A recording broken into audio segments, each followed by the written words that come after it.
Hello Internet, and welcome to Game 3 of the Arnhem Regional from the Netherlands a weekend ago. Now, just before we get into this game, I just want to say a few words about the Round 2 game, because looking back on it, it probably wasn't the most flattering game, it wasn't the nicest game to have a look at, but this is VGC, and this is how the game is played, especially in Swiss rounds.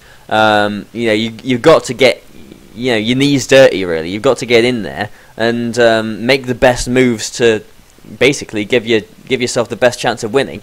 I used Swagger in that game. I did get a bit lucky with sleep turns, but that's VGC. Like, anyone who didn't like looking at that, because I did get a dislike on there quite early on. It's VGC. You've got to do it. You've got to make the moves. That was the best move I could have made, I felt, on that turn, so I went for it. Now this game, the Round 3 game, I don't think is much prettier, to be honest, for a couple of reasons. There is a little bit of bad luck in it. There is a little bit of sort of just basically playing really badly in it as well. He leads with these two genies, so this is a lead that I'm used to playing against. I go for the fake out on the Thunderous, which flinches straight away. So he is probably going for a taunt or a Thunder Wave there.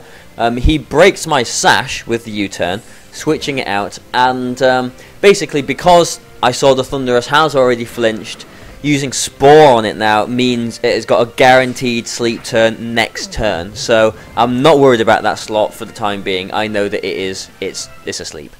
Now, bringing Kangaskhan in, I was actually feeling quite happy, at the moment. I thought that I was in a good position, but I think my concentration had sort of gone, it kind of slipped a little bit. I didn't remember that I'd already got the Intimidate on my Brilliant. It was always -1. So my play here is, I was thinking, well, a Mach Punch and a foul play has a good chance of knocking this Kangaskhan out, but especially now, bringing his Landorus back in. Brilliant was at -2 now. This combination of Mach Punch and foul play is not going to knock the Kangaskhan out. It actually survives on a fair amount of HP, really. So there's the Mach Punch. Normally it does a fair bit more than that, and then the foul play coming on as well, which does, I don't know, about half, I'd say. So I'm thinking this is probably maybe even a slightly bulky Kangaskhan, but he makes a bit of a misplay there as well. He goes for the low kick, which is a fighting move, so it's super effective on Lipard, but a return or a double edge would have knocked it out there. Low kick obviously is dependent on weight, so little frail purple cat here does not weigh very much.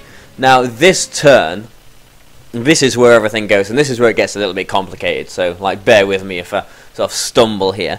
But this Kangaskhan is in Mach Punch range, so the Mach Punch on there is quite obvious. I'm expecting this Landorus to be scarfed, but if it goes for an Earthquake, he can't keep the Kangaskhan in, and that won't knock my Brulim out. If he goes for a U-turn or a Rock Slide, then he's knocking my Lipard out. He could potentially, flinch my Brulim as well.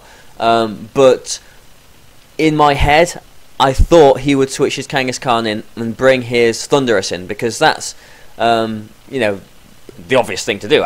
Probably that's what I would think, because then he can Earthquake freely and he can resist the Mach Punch as well. The only problem with that is Brilliant would survive an Earthquake and he'll be able to get a free Spore off. Now, if Landorus doesn't use Earthquake, or if it doesn't U-turn on the Lipard can, just foul play this Kangaskhan. So this is what happens. I'm still kicking myself looking at this. He does bring his Thunderous back in, and I go for the Mach Punch. Now I'm kicking myself because I thought that was so obvious, but that meant that he could Earthquake freely. He does knock the Lipard out here. Lipard doesn't do anything this turn, and basically, the Mach Punch did nothing. I've lost my opportunity here. I could have just spored this Landorus.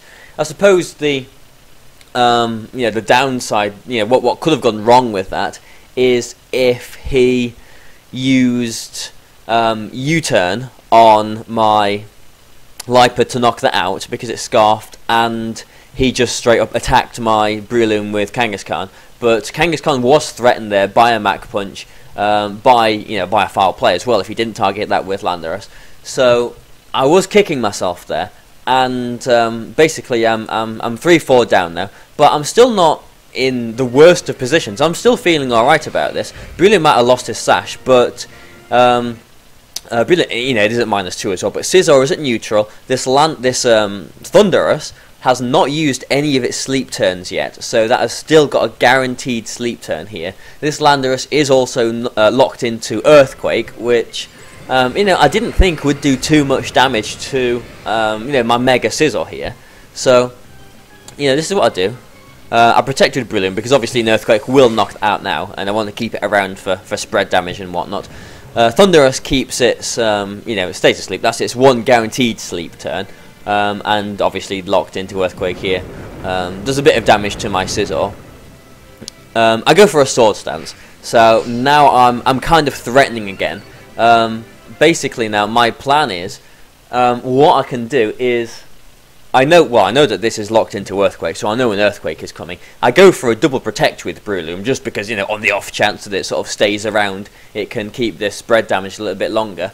And I've got Terrakion in the back. Now, what I was going to do was basically try and protect with Breloom, hope that the Thunderous stays asleep for a bit longer, because, you know, there's only 1 in 3 chance it's waking up. It's already, you know, it's had its 1 guaranteed sleep turn, but it can still sleep for, you know, 2 more turns basically. And basically go for the knockoff on this Landorus, because it can survive, you know, Scizor can survive another Earthquake. If I get the knockoff on this Landorus, then, you know, Terrakion in the back will outspeed it. It's holding a Lumberry as well, so it's not too worried about the Thunderous. Knockoff might even, in fact, I think it might even, yeah, knock out this, the Landorus. And on the team preview, which you haven't seen here, I felt his team was actually pretty Terrakion weak. So I just wanted to get rid of this scarf on the Landorus, and then my Terrakion, I felt, could come in and, you know, do a lot of work, potentially sweep through his team. So this is what happens. I do get the double protect with Breloom, which is quite nice, I suppose. But his Thunderous does wake up. The first turn he gets to wake up, and he paralyzes. You know, he doesn't go for any damage. You know, no, we don't want damage, do we? We want to try and paralyze things. So he paralyzes my my Scizor, goes for the Earthquake. You know, which obviously it survives, and, you know, predictably it gets the full paralysis. So now I'm basically, you know, I'm resigning myself to, I've lost the game. I don't think there's anything barring a critical hit that I can do to win this game. You know, because it's locked into Earthquake, it's scarfed, Terrakion's in the back, I've lost. So basically all I do here is I Mach Punch and Bullet Punch the Landorus, hoping for a critical hit with the Bullet Punch, which would have knocked it out, but you know, it doesn't. He gets the Earthquake off, which I think knocks both of them out. Yeah, it knocks both of them out, and basically, you know, just like that, this game is over. You know, so quickly. And yeah, I'm kicking myself because I did Mach Punch that turn. I didn't Spore and put this Landorus to sleep. And, you know, that turn with the paralysis as well, I mean, it was a little bit unfortunate to, you know, for the Thunderous to wake up straight away like that. That was the first turn it could have woke up. But, you know, looking at the last game, round 2 game, I did get a full 3-turn sleep in that game. So, you know, it all balances out. And, you know, the full paralysis as well, obviously, is annoying, because I would have knocked off its scarf and, you know, played it that way. The one thing that I was kind of kicking myself on is maybe I should have just gone for the knockoff instead of the Sword Stance the first time round.